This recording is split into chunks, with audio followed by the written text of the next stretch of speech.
Queremos cumprimentar a todos os telespectadores da TV Cidade Esperança com a paz de nosso Senhor e Salvador Jesus Cristo. E o título do nosso trimestre é Vem o Fim vem. A nossa lição de hoje é a lição de número 12 e o título é A Formosa Jerusalém Celestial. Nosso texto áureo diz assim: Mas nós, segundo a sua promessa, aguardamos novos céus e nova terra em que habita a justiça. Segunda Epístola de Pedro, capítulo 3, versículo 13. A nossa verdade prática diz assim: que jamais nos esqueçamos de nossa cidadania celeste, obtida por Cristo na cruz. Aqui, neste mundo cruel e iníquo, não passamos de peregrinos, mas com a ajuda de nosso Senhor, caminhamos para a Nova Jerusalém de Deus. A nossa leitura bíblica em classe está em Apocalipse, capítulo 21, do versículo 9 ao versículo 27, e diz assim: E veio um dos sete anjos, que tinham as 7 taças cheias das últimas 7 pragas, e falou comigo, dizendo: Vem, mostrar-te-ei a esposa, a mulher do Cordeiro. E levou-me em espírito a um grande e alto monte, e mostrou-me a grande cidade, a Santa Jerusalém, que de Deus descia do céu. E tinha a glória de Deus. A sua luz era semelhante a uma pedra preciosíssima, como a pedra de jaspe, como cristal resplandecente. E tinha um grande e alto muro, com 12 portas, e nas portas 12 anjos, e nomes escritos sobre elas, que são os nomes das 12 tribos de Israel. Da banda do levante tinha 3 portas, da banda do norte 3 portas, da banda do sul 3 portas, da banda do poente 3 portas. E o muro da cidade tinha 12 fundamentos, e neles os nomes dos 12 apóstolos do Cordeiro. E aquele que falava comigo tinha uma cana de ouro para medir a cidade, e as suas portas e o seu muro. E a cidade estava situada em quadrado, e o seu comprimento era tanto como a sua largura. E mediu a cidade, e a cidade estava situada em quadrado, e o seu comprimento era tanto como a sua largura. E mediu a cidade com a cana até 12.000 estádios, e o seu comprimento, largura e altura eram iguais. E mediu o seu muro de 144 côvados, conforme a medida de homem, que é a de um anjo.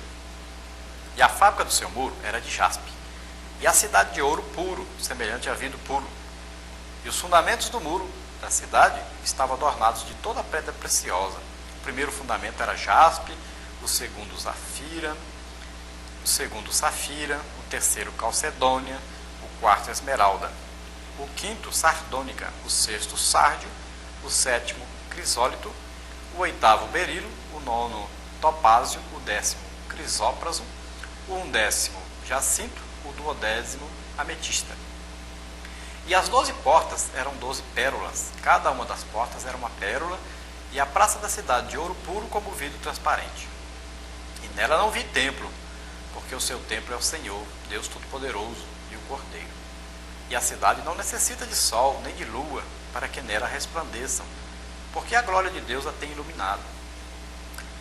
Porque a glória de Deus a tem alumiado, e o Cordeiro é a sua lâmpada. E as nações andarão à sua luz, e os reis da terra trarão para ela a sua glória e honra. E as suas portas não se fecharão de dia, porque ali não haverá noite. E a ela trarão a glória e honra das nações. E não entrará nela coisa alguma que contamine e cometa abominação e mentira, mas só os que estão escritos no livro da vida do Cordeiro. Glória a Deus. Temos como referências da Nova Jerusalém a vida gloriosa na ditosa cidade. É uma vida diferente, completamente diferente, que nós hoje ainda não temos a noção clara de como será, mas sabemos que será uma vida gloriosa. Será uma vida de comunhão com Cristo.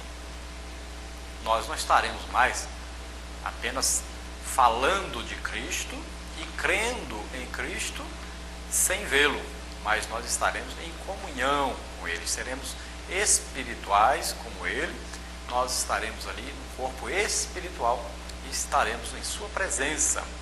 Teremos então plena comunhão com Cristo, como está registrado em Apocalipse, capítulo 21 e 22, 1 de João 3 e 2.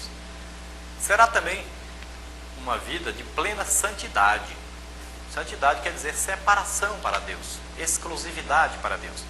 Então teremos uma vida completamente santa. Não teremos mais um corpo físico sujeito ao pecado, a carne não estará mais cobiçando contra o espírito, não haverá mais essa luta. Nós estaremos totalmente entregues à mão de Deus, estaremos então totalmente espirituais e não teremos mais essa luta constante que nós temos hoje contra o pecado. Será também de glória inaudita. Inaudita quer dizer uma coisa que nós não podemos dizer, não tem definição. Será uma glória permanente com Deus. Nós estaremos ali vendo a gloriosa presença de Deus juntamente conosco. Isso está registrado em Apocalipse 21. Será também de riquezas imensuráveis. As riquezas da terra são mensuráveis, tem um valor, tem um tamanho. Agora, as riquezas espirituais, elas não podem ser medidas. São coisas eternas, são coisas que nós nem sabemos ainda como são. Nós temos uma vaga ideia, através do Espírito Santo, que habita em nós, mas serão riquezas imensuráveis. Também, ali, a vida gloriosa da ditosa cidade será de completo conhecimento de Deus.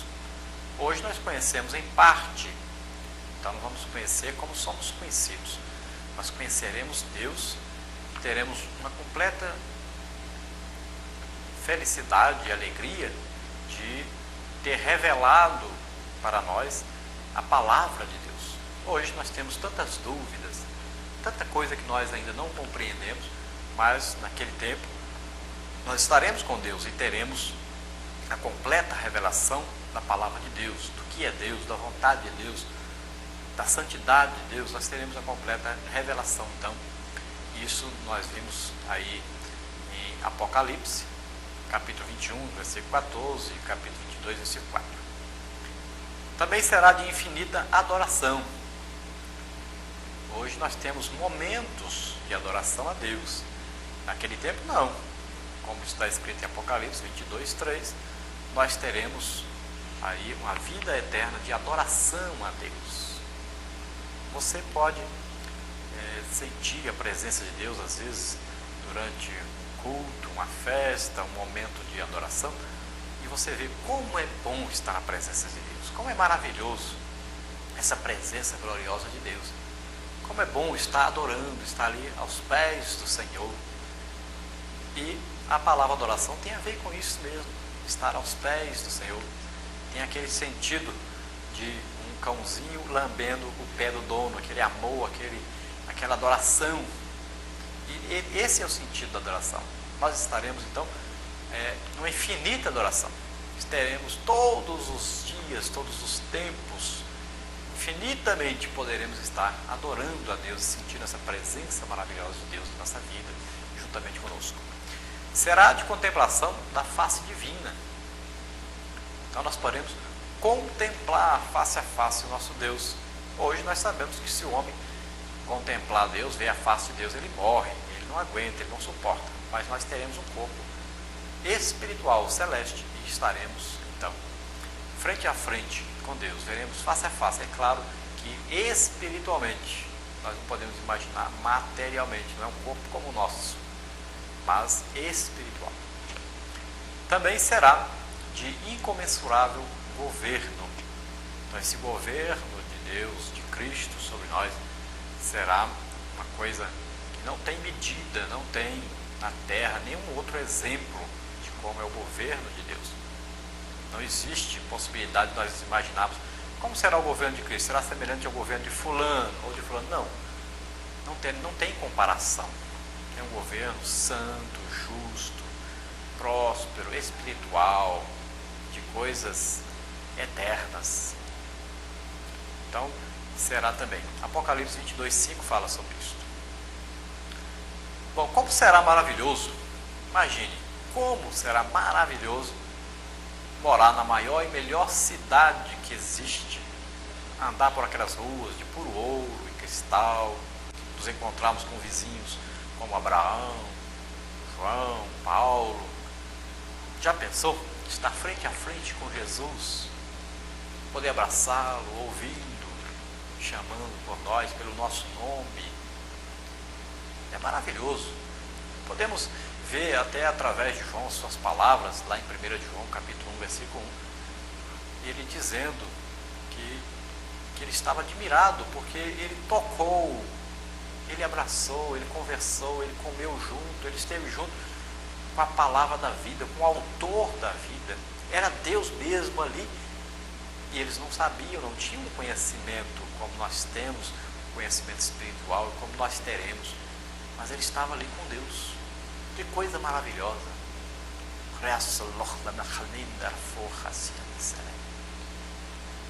É um amor excelente, é um amor maravilhoso de Deus para conosco. E nós temos essa tão grande graça de Deus sobre nós, esse favor imerecido. A realidade da Nova Jerusalém. O tópico de número 1 nosso diz, então, a realidade da Nova Jerusalém. A Jerusalém Celeste, ela é doutrina bíblica e deve ser encarada e ensinada como tal, nunca negligenciada pela igreja e os seus mestres. Isso é uma doutrina. Jerusalém Celestial não é a imaginação do homem, não é uma história contada, uma ficção, nada disso. É uma coisa real, é uma doutrina bíblica. Então essa doutrina é revelada espiritualmente, pois está no futuro, a sua total revelação. Por sermos salvos, olhamos para o passado, quando Cristo deu a vida por nós na cruz do Calvário, conforme ensina os evangelhos e também toda a Bíblia. Mas é exigido uma fé superior à fé em coisas que vão acontecer. É uma fé no futuro, semelhante à fé de Abraão. Não é à toa que Abraão é chamado pai da fé. Ele creu uma coisa no futuro. Ele morou em tendas porque esperava uma cidade celestial. Ele esperava a cidade eterna. Ele não estava preocupado com a morada aqui na terra. Ele ofereceu o seu filho Isaque em sacrifício porque creu que Deus o poderia ressuscitar. É uma fé dessa que nós temos que ter para acreditar nessas coisas futuras. É coisa que não aconteceu ainda. Para aceitarmos a Jesus como Senhor e Salvador, nós tivemos um tipo de fé dado por Deus, é dom de Deus, para crermos numa coisa que já aconteceu no passado. E até os livros históricos, como o livro de Joséfo e vários outros livros, falam a respeito da vinda de Jesus, que realmente existiu Jesus. Mas para crermos na escatologia, nas coisas futuras, precisamos de uma fé diferente, uma fé superior, porque estaremos crendo em coisas futuras que vão acontecer ainda. Temos então alguns exemplos de revelações sobre a formosa cidade, a Nova Jerusalém Celestial. Por exemplo, o sonho de Jacó. Jacó sonhou e viu uma escada onde os anjos desciam, subiam, desciam pela escada. Ele sonhou com a Jerusalém Celeste. Na consagração do Santo Templo, o rei Salomão, afirmando que o Altíssimo não habita em templos feitos por mãos humanas, também estava dando uma revelação do templo, da morada eterna no céu, da Jerusalém Celeste, em contraste com o templo na terra, onde Deus visitava às vezes. E era uma casa terrestre, era um tabernáculo terrestre. Mas no céu, então, ele está falando da morada eterna de Deus, espiritual, e fala da Nova Jerusalém. Nos Salmos está escrito: Senhor, quem habitará no teu tabernáculo? Quem morará no teu santo monte? Então aquele que é limpo de coração, de mente, de pensamento, aquele que santifica a sua vida, aquele que está se aproximando cada dia mais de Deus, aquele que evita o pecado, que está lutando contra o pecado. Então, aí também o salmista está falando sobre a morada eterna, o tabernáculo eterno. No livro de Isaías, nas referências aos novos céus e à nova terra, Também fala sobre isso. Isaías 65:17 fala: porque eis que eu crio céus novos e nova terra, e não haverá lembrança das coisas passadas, nem mais se recordarão. Então fala sobre a nova Jerusalém, a Jerusalém celestial. Através de Abraão também, pela fé, Abraão, sendo chamado, obedeceu, indo para o lugar que havia de receber por herança, e saiu sem saber para onde ia. Pela fé, habitou em tendas, em cabanas, com Isaac e Jacó, herdeiros com ele da mesma promessa, porque esperava a cidade que tem fundamentos, da qual o artífice e construtor é Deus. Em Hebreus capítulo 11, versículo 8 ao versículo 10, fala sobre isso. Está se referindo a Jerusalém celestial. Nós temos no nosso tópico de número 2, o título: A Grande e Bendita Esperança do Povo de Deus. Que grande e bendita esperança do povo de Deus é essa? A esperança do crente não está baseada em coisas materiais e nem em visões de homens, porém está firmada na palavra de Deus, crendo que o que Deus prometeu através do seu Filho Jesus se cumprirá. Então nossa fé está firmada em promessas que são espirituais, são superiores às coisas materiais. E a promessa de Jesus em João 14, capítulo 3 é: quando eu for e vos preparar lugar, virei outra vez e vos levarei para mim mesmo, para que onde eu estiver, estejais vós também. Deus sempre vê o homem no nível em que ele se encontra, de maneira simples e cotidiana. E aqui nesse versículo de João, capítulo 14, versículo 3, Jesus usa a figura do noivado judaico, dos hebreus, para infundir fé em seus ouvintes a respeito de sua volta para buscá-los. O que significa isso? Como é noivado? Então, em primeiro nós temos que saber que quem escolhia a noiva era o pai do noivo. Não é como hoje o noivo, o rapaz é que escolhe a moça para casar, mas o pai é que escolhia a noiva.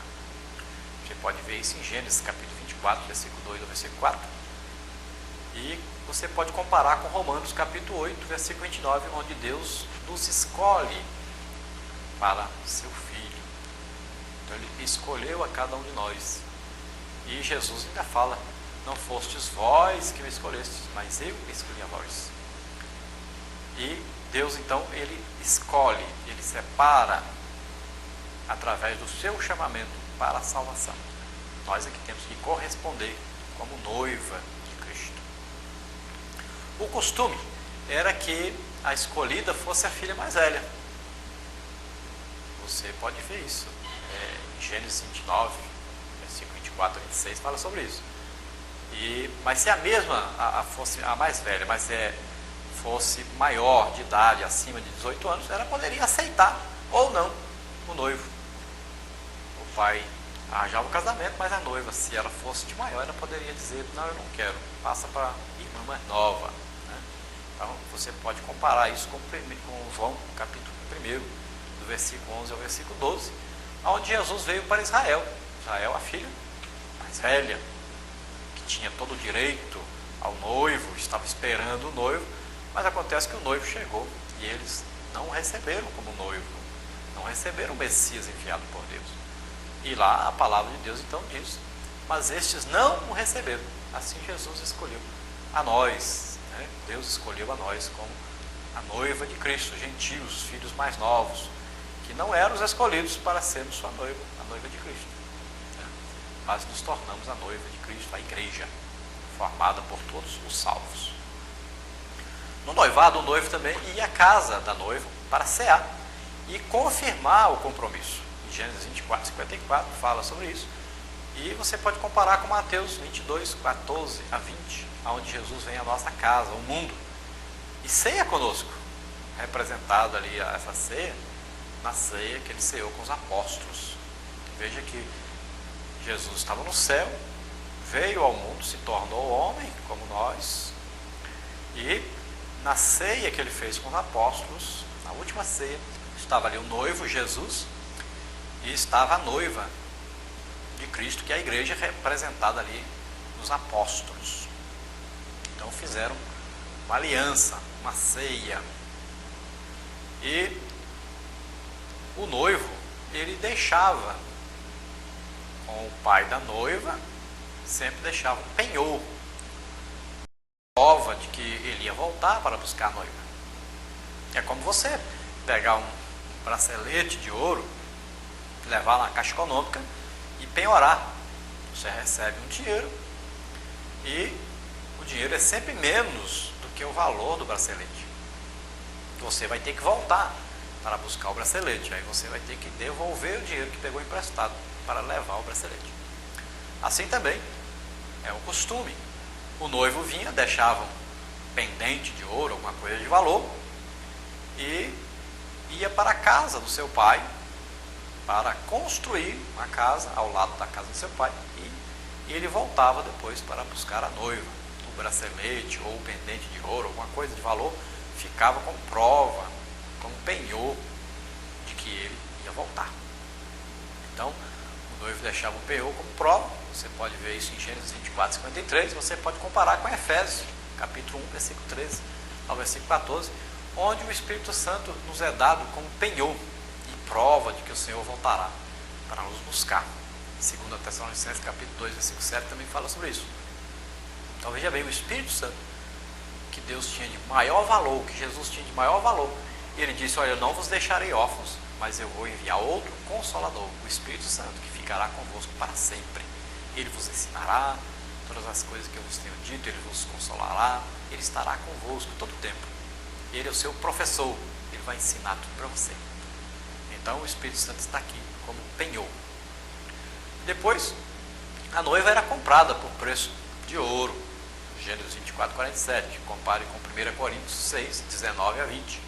E Atos 20, 28, onde a palavra de Deus diz que fomos comprados por bom preço, pelo sangue de Jesus Cristo, derramado na cruz do Calvário. O preço maior que existe. Olha só o valor que nós temos para Deus. Nós somos comprados pelo preço mais excelente. O preço maior que alguém poderia pagar é dar a vida por nós pecadores. É derramar o seu sangue por nós. Nós custamos para Deus o sangue do seu Filho Jesus Cristo. O noivo, ele teria então que ir preparar uma casa para um casal ao lado da casa do seu pai. Gênesis 24, versículos aí 67, versículo 67, fala sobre isso. Compare então com a leitura de João 14, 2. Em João 14, 2, onde Jesus diz que na casa do nosso pai, na casa do meu pai, existem muitas moradas. E Jesus disse: eu vou preparar lugar para vocês, porque eu quero que onde eu estiver, vocês estejam comigo. Então ele está dizendo: eu vou, mas eu vou voltar para buscar vocês. Eu quero que vocês estejam comigo para sempre. Na casa do meu pai já tem morada, e eu vou preparar lugar e volto para buscar vocês. O lugar não estava pronto. Jesus não havia morrido na cruz do Calvário ainda, não havia ressuscitado. Então não estava pronto, nós não poderíamos ir ainda para Jerusalém Celeste. Mas agora Jesus já morreu na cruz por nós, já ressuscitou. E agora o nosso lugar está pronto, só esperando a nossa ida. Mas antes disso, Deus enviará Jesus Cristo novamente. E Ele vem sobre as nuvens.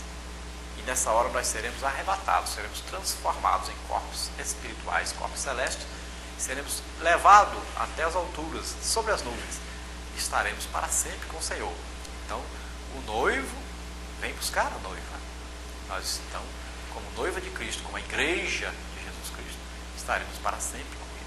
Glória a Deus por isto.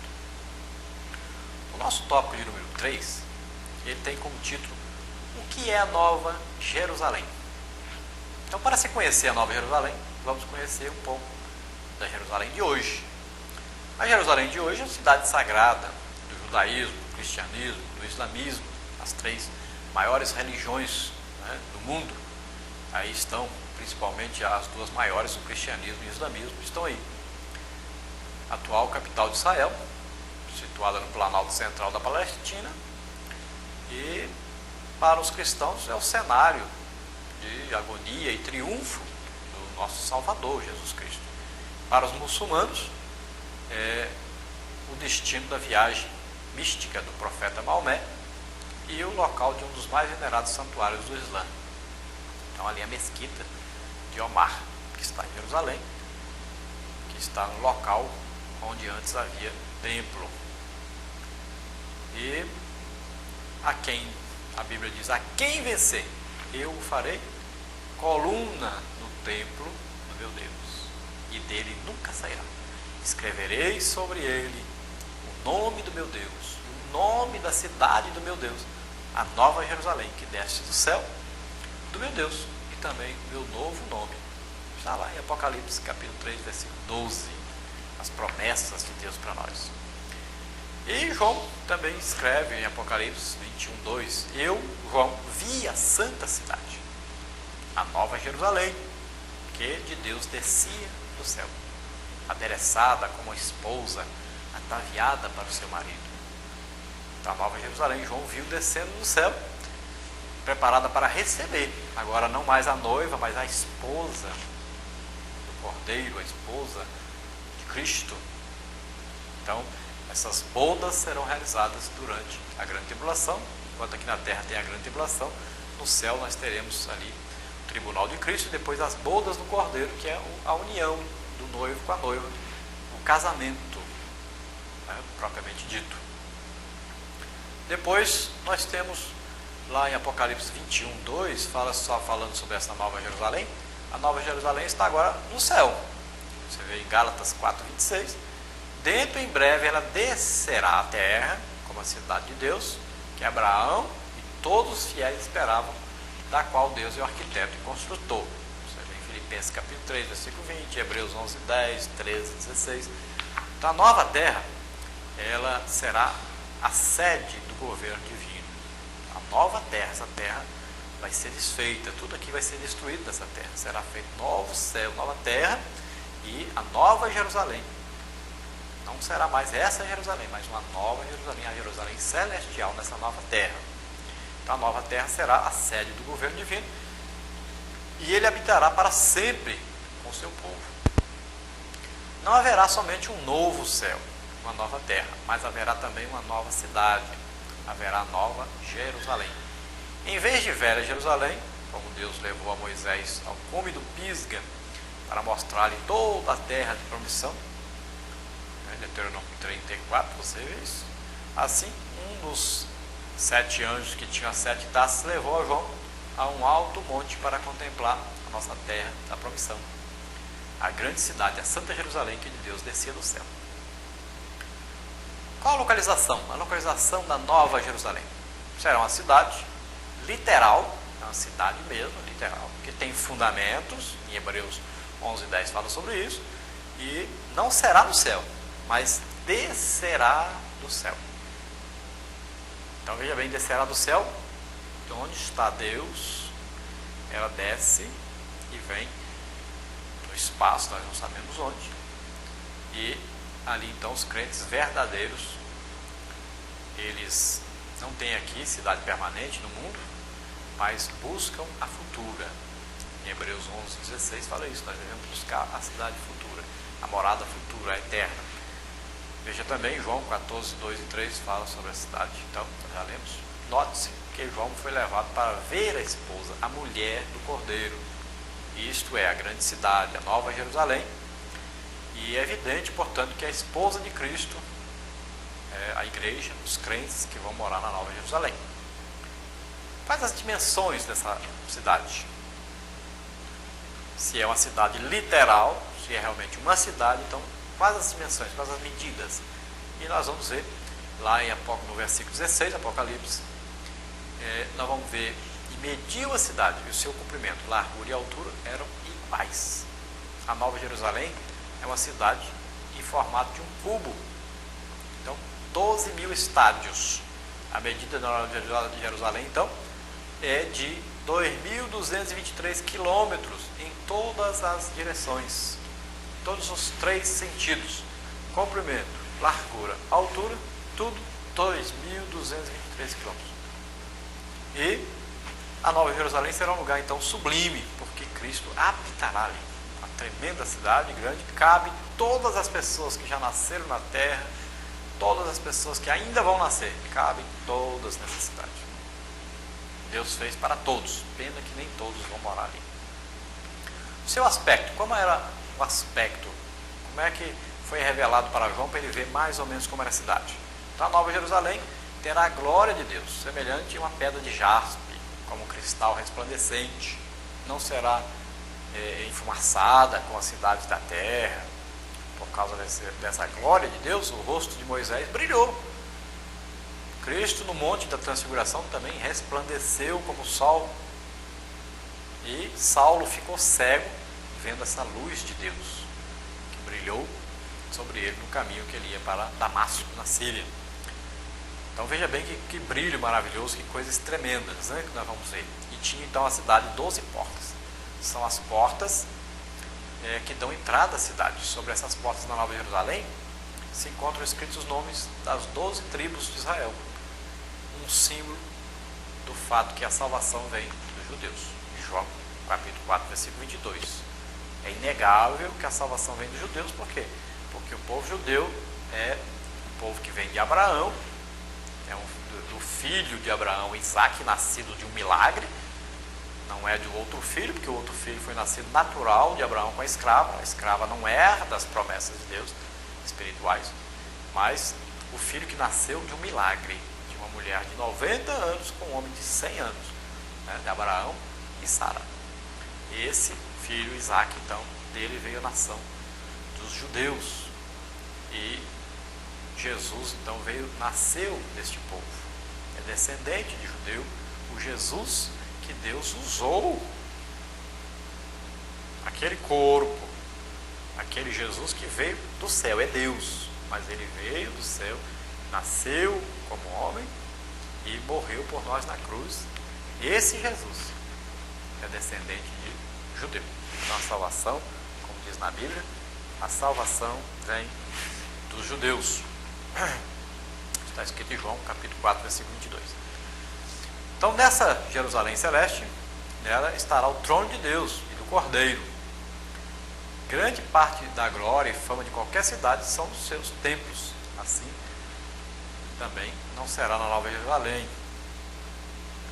Ali haverá cultos que satisfarão a alma, cultos dos mais perfeitos, da perfeita adoração a Deus, estando todos os olhos fitos no Senhor Deus Todo-Poderoso e o Cordeiro. As nações andarão à sua luz. A Nova Jerusalém servirá para iluminar não somente os olhos do povo da nova terra, mas também a alma, que é a luz, com a luz da justiça e verdade na vida social e nacional. Em Apocalipse, no capítulo 21, versículo 9 até o versículo 27, nós vamos ver algumas coisas aí, algum resumo de alguma parte daí. E no versículo 9 diz assim: veio um dos 7 anjos, que tinha as 7 taças, cheias das últimas 7 pragas, e falou comigo, dizendo: vem, mostrar-te-ei a mulher do Cordeiro. A mulher do Cordeiro, uma introdução particularmente solene, prepara a verdadeira descrição de Jerusalém celeste. Numa perspectiva literária que se reporta aos profetas, em Oséias capítulo 2, versículos 19 e 21, Isaías 44, 6, e fala sobre esse tipo de linguagem, sobre essa grande cidade, essa cidade maravilhosa, e fala também do casamento, né? Fala também dessa união de Deus, de Cristo com a igreja. O versículo 26 diz assim: e a ela trarão a glória e honra das nações. Glória e honra não era presente a honra e a glória que pertence a Deus, e muitas das vezes têm sido dedicadas a outras criaturas.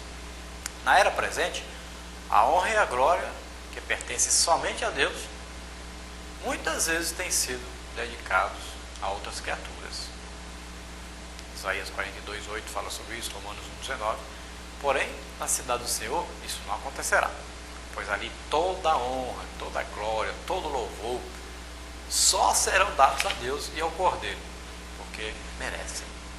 Então, só Deus receberá a honra, a glória e o louvor que é devido a Ele. Não será mais dado a criatura nenhuma, nem a homem nenhum, essa glória, essa honra e essa adoração. As Escrituras nos levam a entender que na Nova Jerusalém Celeste não poderá sobreviver seres humanos, mas só celestiais. Então, esse corpo, a Bíblia diz, não herda a vida eterna. A carne e o sangue não herdam a vida eterna. corpo será transformado, modificado no arrebatamento para subir ao céu. Então nós teremos um corpo espiritual, um corpo celeste. E nós sabemos então que teremos ali uns corpos celestiais. As nações convertidas durante o milênio, nós cremos também que serão transformados, todos eles, quando o céu e a terra passarem. Serão feitos então novos céus, enquanto que os mortos da era milenial serão ressuscitados numa nova forma de vida. Daniel 12:2 fala sobre isso, João 5:29. E assim, num contexto demonstrativo do significado do pensamento de Paulo, Paulo diz: assim como trouxemos a imagem do terreno, assim traremos também a imagem do celestial. Então, para viver na terra, nós temos um corpo feito do pó da terra, um corpo semelhante à terra, veja bem, formado de 1/3 de matéria e 70% de água. Assim também como a terra, 30% da terra, 1/3 da terra é terra, é matéria, e 70% é água. Então, para vivermos no céu, nós teremos um corpo celeste, um corpo espiritual. E no versículo 27 diz assim: não entrará nela coisa alguma que contamine e cometa abominação e mentira, mas só os que estão escritos no livro da vida do Cordeiro. Então, só quem tiver escrito. Que dia o seu nome foi escrito no livro da vida? O dia que você disse: eu quero me entregar totalmente a Deus, eu aceito o sacrifício de Jesus Cristo em meu lugar, eu acredito que Ele morreu por mim, pelos meus pecados, mas também acredito que Ele ressuscitou, está vivo. O dia que você fizer isso, essa confissão de fé, e começar então a ler a Bíblia, a ir à igreja, a frequentar e a se interessar por Deus, você então terá o seu nome escrito no livro da vida, terá direito à vida eterna. Não entrará nela coisa alguma que contamine, só os que são escritos. O contexto seguinte diz: no livro da vida do Cordeiro. Entre os livros escritos com tintas e outros não, encontramos o seguinte: quais livros serão abertos no dia do juízo para julgar os condenados, aqueles que não aceitaram Jesus como Senhor e Salvador? Então serão abertos lá o livro da consciência, Romanos 2,15 fala sobre isso, o livro da natureza, Salmos 19, versículo 1 até o 14 fala sobre isso, o livro da lei, Romanos 2:12 fala sobre isso, o livro do Evangelho, 2 Timóteo capítulo 2, versículo 16, o livro das memórias, em Lucas capítulo 16, versículo 25, e o livro das obras humanas, Apocalipse 20:12. E, por último, o livro mais importante, que é o livro da vida. O livro da vida do Cordeiro é o livro que dá admissão ao mundo eterno. A missão plena de Jesus Cristo, derramando o seu sangue, foi para conduzir-nos a Deus em sua real presença. O seu título Cordeiro faz subentender tudo isso. O livro da vida é o livro de uma infinita compaixão, porque contém exclusivamente os nomes de ex-pecadores. Não são de pessoas santas que nunca erraram, nunca pecaram, mas é o livro da misericórdia de Deus, porque ali tem nome de ex-pecadores, pessoas que foram pecadoras. Assim como no dia que Jesus morreu na cruz, Ele salvou um ladrão que estava ali e merecia morrer, mas ele se arrependeu e ele creu que Jesus poderia salvá-lo, e ele foi salvo pela misericórdia de Deus. Então, está aberto para todos esse livro, e no entanto muitos desprezam as suas promessas. O livro, a Bíblia, está aberta aí para você ler, para você entender, para você buscar a Deus. É a palavra de Deus. Quem entrará na Jerusalém Celeste? Aquele cujo nome encontra-se no livro da vida do Cordeiro. Portanto, se você ainda não recebeu Jesus como seu único e suficiente Salvador, aceite-o neste momento e siga-o fielmente até o fim. Eis que os olhos do Senhor estão sobre os que o temem, sobre os que esperam as suas misericórdias, para livrar sua alma da morte e para os conservar vivos na fome. Então veja bem, os olhos de Deus estão atentos a você, e neste momento Ele te convida. Ele está aqui agora, e Ele te convida a mudar de vida. Ele te convida para que o seu nome seja escrito lá no céu, no livro da vida, para que você tenha direito à vida eterna.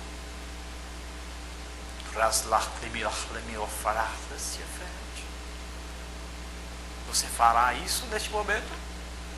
Aceite a Jesus como Senhor e Salvador. Comece uma vida nova hoje com Deus. Se interesse, entregue-se totalmente nas mãos de Deus. Ele só tem o melhor para você. Ele quer te salvar, Ele quer te libertar, Ele quer te curar as suas enfermidades, Ele quer transformar a sua família, a sua vida. Hoje, Jesus te chama a uma nova realidade, uma realidade espiritual. Arrependa-se dos seus pecados. Entregue-se totalmente na mão do Salvador, Jesus Cristo. Ele deu a vida por nós na cruz do Calvário. Vamos orar agora. Eu te convido a orar comigo, entregando a sua vida a Deus. Pai querido, em nome de Jesus, te apresentamos agora essas vidas que estão assistindo, que estão ouvindo a tua palavra e que querem os seus nomes escritos no livro da vida, para que também, Senhor, tenham direito a morar na mansão celestial, na Nova Jerusalém, a Jerusalém celeste. Pai querido, concede a eles o perdão, a misericórdia, dá-lhes a convicção da salvação, do teu perdão. Ó Senhor maravilhoso, neste momento nós cremos que essas vidas estão sendo transformadas e que o Senhor está escrevendo os seus nomes no livro da vida. Pai querido, perdoa-lhes todos os seus pecados e os conduz à vida eterna. Pai querido, em nome de Jesus te agradecemos por mais este programa, por mais essa oportunidade que o Senhor nos deu. E também nós queremos te pedir por esses que estão ouvindo a tua palavra, dá-lhes convicção da salvação, dá-lhes revelação da tua palavra. Alegra-os, Pai, com a tua presença poderosa, com o Espírito Santo maravilhoso, esse companheiro de todos os dias, que nos alegra, nos ensina, nos conforta, nos consola. Nós te agradecemos por isso, em nome de Jesus. E dizemos, ora vem, Senhor Jesus, Maranata, vem, Senhor Jesus. Estamos aguardando a sua vinda para nos buscar. Glória a Deus.